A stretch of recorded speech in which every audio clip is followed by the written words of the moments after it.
Hello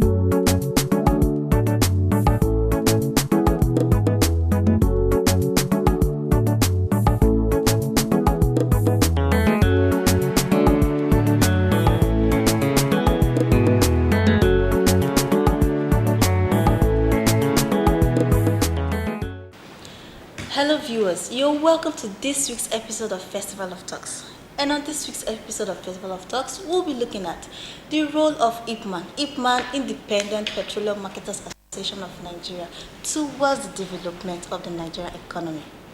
And to discuss this topic with us is a leader, an achiever per excellence. He's not a person than Prince Sonny Igwe. He's the executive chairman of IPMAN Port Harcourt unit.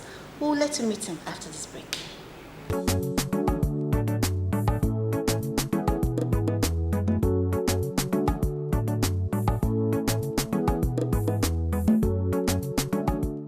Welcome back from the break.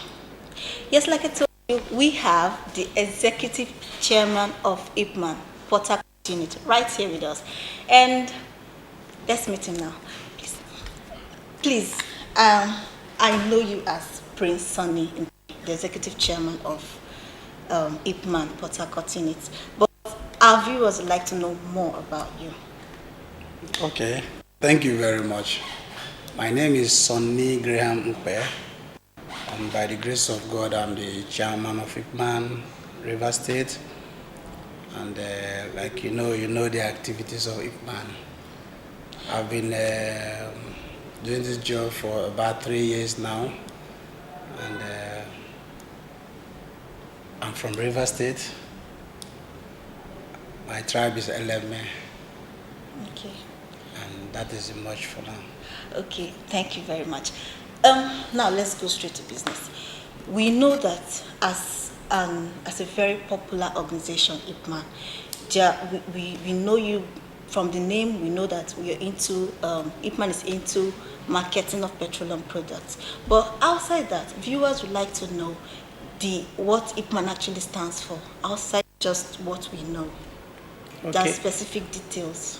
IPMAN is Independent Petroleum Marketers Association of Nigeria, and it's a body that is saddled with distribution and storage of petroleum products.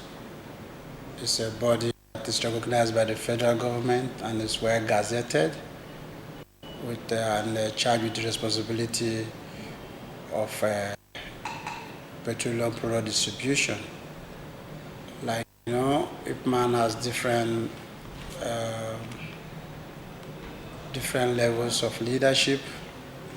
The National Executive Council, yes, the Zonal Executive Council, and the Unit Executive Council.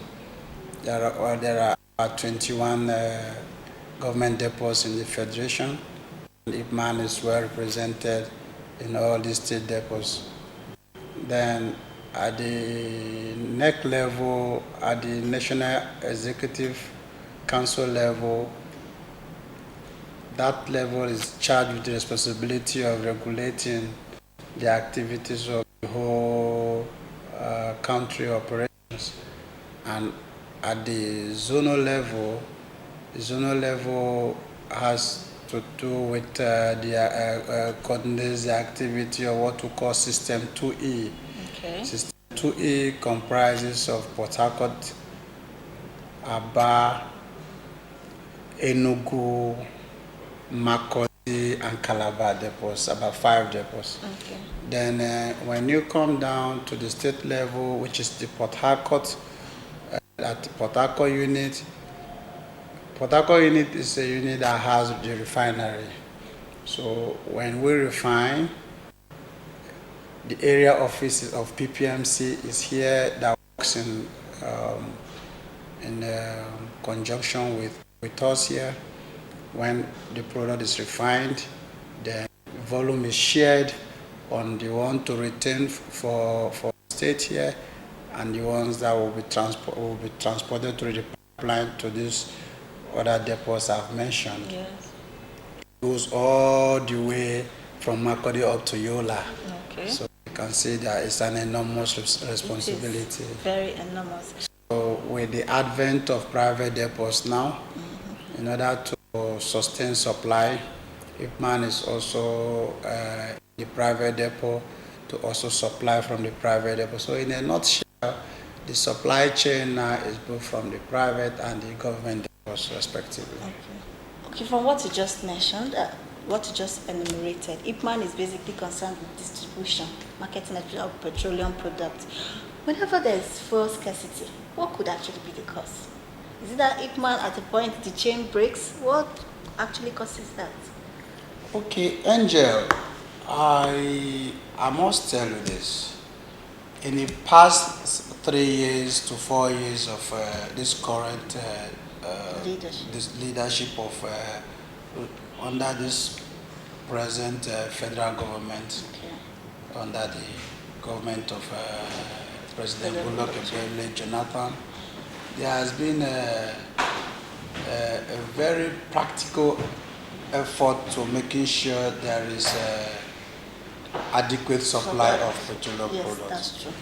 So the role of IPMAN here is to make sure that this product is supplied or is distributed effectively to consumers through the gas stations.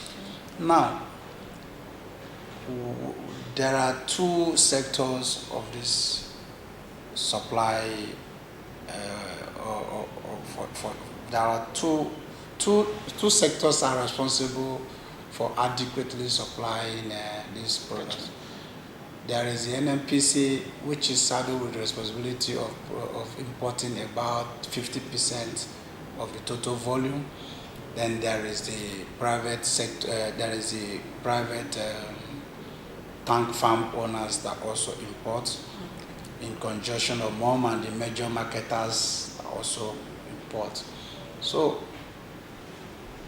along the line, if the two sectors are importing and are bringing in petroleum product, you find out that the supply chain or the distribution channel will be sustained. Yes, but if there is any break, if there is any break in the importation of one of these bodies, you find out that there will be difficulty for effective distribution. Okay. Now, what that means is this: if you want to distribute now, every day there's what we call volume declaration. Okay. When we come, we enter our war room, we say, okay, we have 100 trucks for distribution. You say that 100 trucks is a good margin to work with. When you distribute 100 trucks and you distribute that over a period of time, you will certainly find a situation where once a truck goes to a station and even parks to wait for space to discharge. Oh, really? Yes. Okay. Now, it's about forces of demand and supply. When there is so much demand with little supply, there will be scrambling. If there is plenty supply with little demand, of course, you find a situation where the marketer, a filling station owner even begs you. We have operated in a situation where people have gone to even bring down the price of their pump price of PMS from even the government. In this country? Yes, I can tell you there are several instances where we have done that. I can even give you an example. Because at that point, the marketer is concerned about making sure he sells off to create space for another one and to also meet up volume. At that point, you see every station has this product, and you begin to use your own marketing strategy to attract customers. So basically, the reason for scarcity most of the time is when there is insufficient supply of importation of product to the country. So that is it. For it's not about IPMAN wanting to be responsible for that. Okay. We know that filling stations, it's an open secret that filling stations in Nigeria are involved in an act of impropriety, and this act is adjusting their meter such that they will shortchange consumers. We've had interviews with drivers and they complain about this. Now, I don't know, but is there any organization in charge of checking the excesses of these filling station owners? Yes, of course, of course. You see, there adjustment of meter or any activity that that puts the customer at a disadvantage anywhere is unacceptable. Now, every filling station owner, every IPMAN member is a business entity in itself. And I suppose that every business entity strives to achieve a set objective or set goals. Yes. If you cheat customers, there's always a payback day. When a product becomes too available, you begin to find a situation where you have station A, station B, station C here, and a customer bypasses you to go to C to buy. These are the consequences of cheating people. I've seen that. Now, the DPRO is the statutory organization that is saddled with the responsibility of regulating the industry. DPRO? The Department of Petroleum Resources. And we have the weight and measure Department of Commerce. This is the department that is responsible for making sure that the consumer that buys this product is satisfied, that is making sure that he is getting the value for his money. They come, they measure. Where there are obvious cases of adjustments, the marketer faces the necessary sanctions and penalties, you understand? So, but there are major marketers, let me make it clear, there are major marketers that are IPMAN members, who are the independent marketers, and there are the oil majors. Now, the oil majors have their own standard practice, just like IPMAN have their own standard practice. So, whoever does any kind of adjustment of pumps and indulges in cheating of customers, certainly will face the music, will certainly attract sanction. But we have a routine kind of monitoring kind of arrangement we have in place that ensures that everybody beats up industry practice, industry standard practice. But we are not saying there are no people that who always want to indulge in cheating. But to me, if your customer goes to A and you discover A is under dispensing, the next thing you do, you boycott the person and go to B. And if the person is doing that because of scarcity, no problems. There's always a payback day. I'm talking from experience. The day the product will be available, you begin to look for customers, and of course you can find them. They go to where they feel they have value for their money.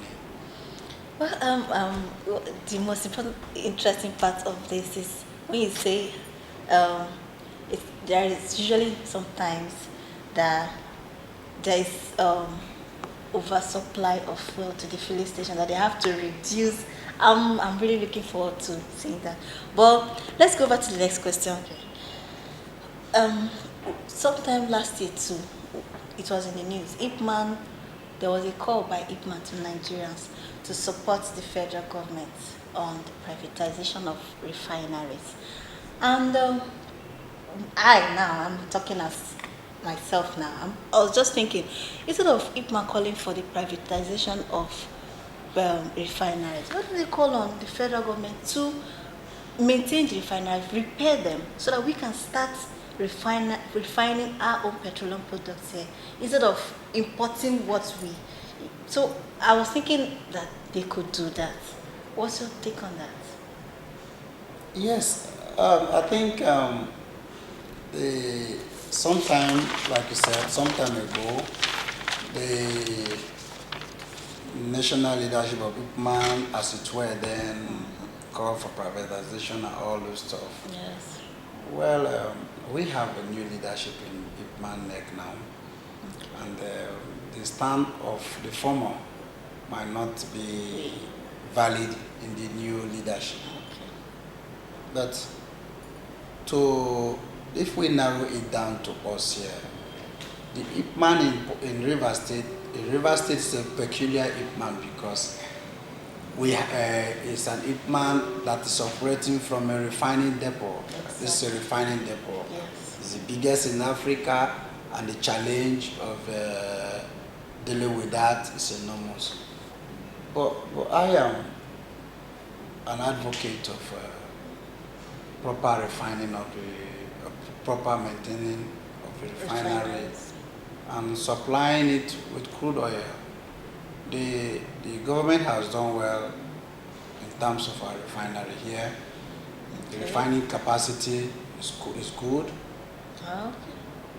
Sometime last year too, the government took an extra step in commissioning the marine transport of crude to the refinery because the pipeline became bad, that crude oil could not be transported through the pipelines. So I feel that we all owe a duty to support government as business people. IPMAN is not a union, it's not an activist organization, it's an association of businessmen. And if you must get the proper environment to operate, then certainly you must support government. If you don't support government, then the essence of being a businessman to a large extent is defeated. Because I believe that it takes two to tango, and I believe that if you must change something, you must bring about the necessary synergy, and you must encourage that proximity that will bring about constructive dialogue, synergy, and the peace that is needed for the businesses to thrive and function. So this is why in my government we have done the very best we can to partner with government, especially in areas of petroleum pipeline vandalization and community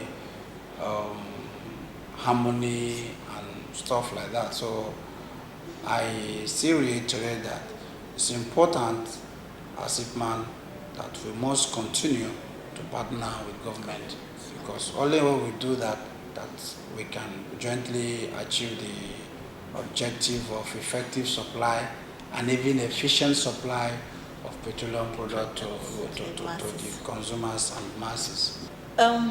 We hear of IPMAN, we hear of NUPENG, Nigeria Union of Petroleum and Natural Gas Workers. Viewers would like to know the difference between these two because they both deal in petroleum products. So what's the difference between them? IPMAN is the owner of the business. The tanker drivers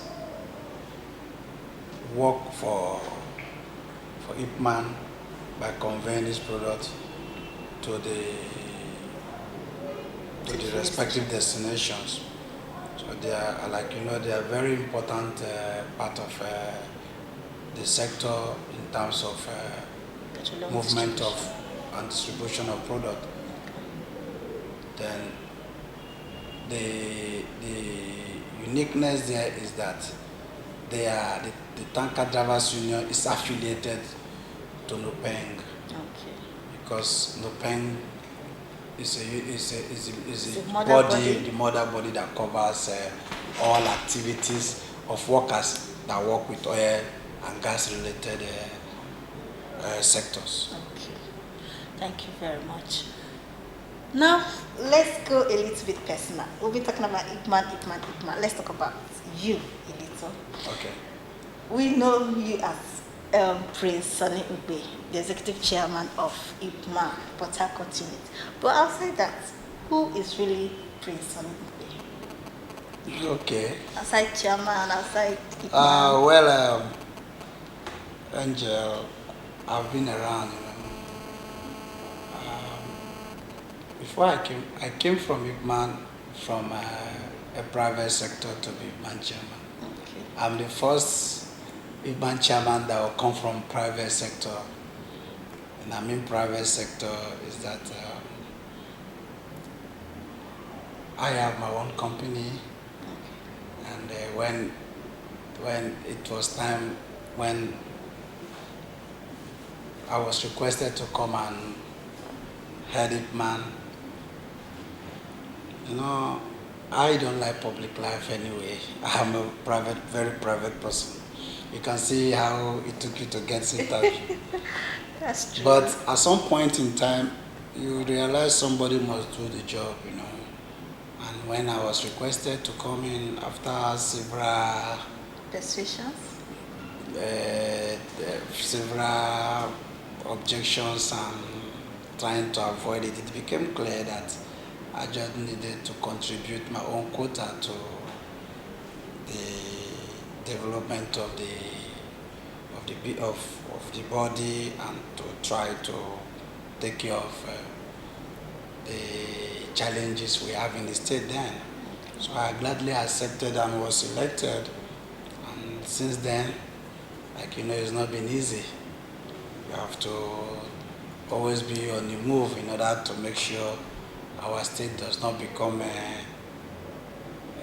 what other states used to experience in terms of the difficulty of petroleum product distribution and making sure the products are valuable. So I've been around, and I run a company called Weshamware. Okay. So I've been around. Okay. Here right now in your office, we see a number of awards from different organizations, and I know you couldn't have gotten so much just folding your hands. Please talk a little bit about these awards. Yes, you don't dance and watch your back. Sometimes when you do something, people take note of the things you do.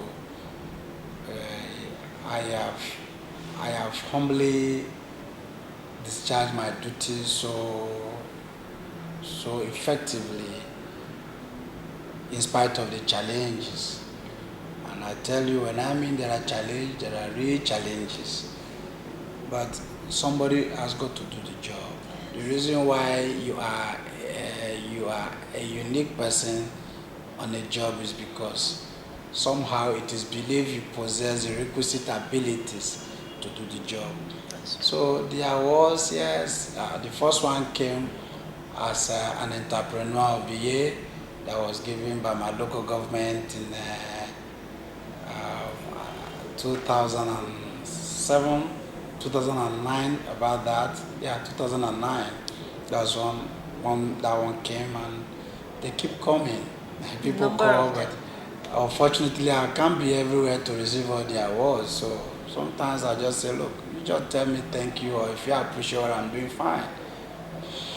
So that's the way it has been. So it's so I feel humbled, that people appreciate your work, and I commend everybody must not like you, but you just do your best and leave the rest to God. But for those that appreciate what we're doing, think we identify with those ones because, like I said, it's not easy. So we give God all the glory that at the end of it, someone somewhere appreciates that you are contributing your own quota to the society and to mankind.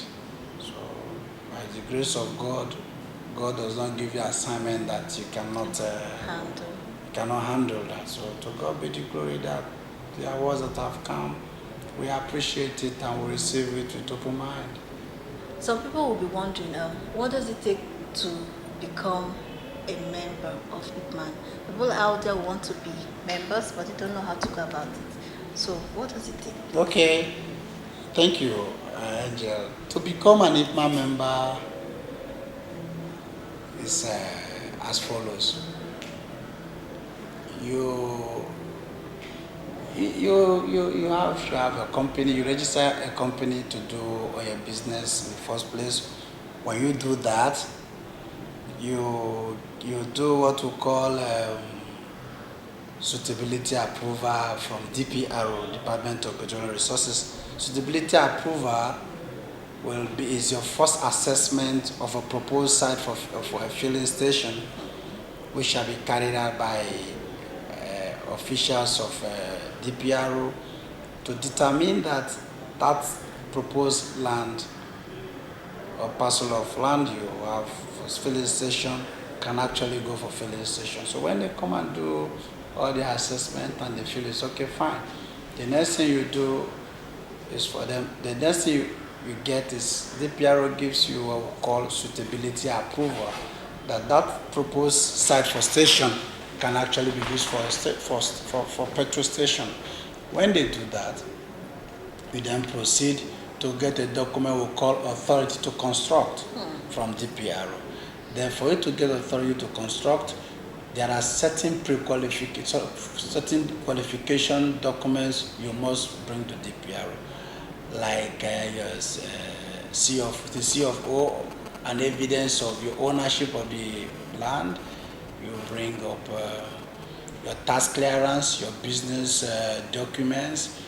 You bring out what we call initial fire report from the fire service department.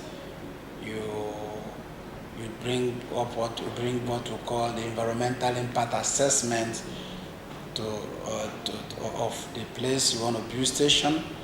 Environmental impact assessment is intended to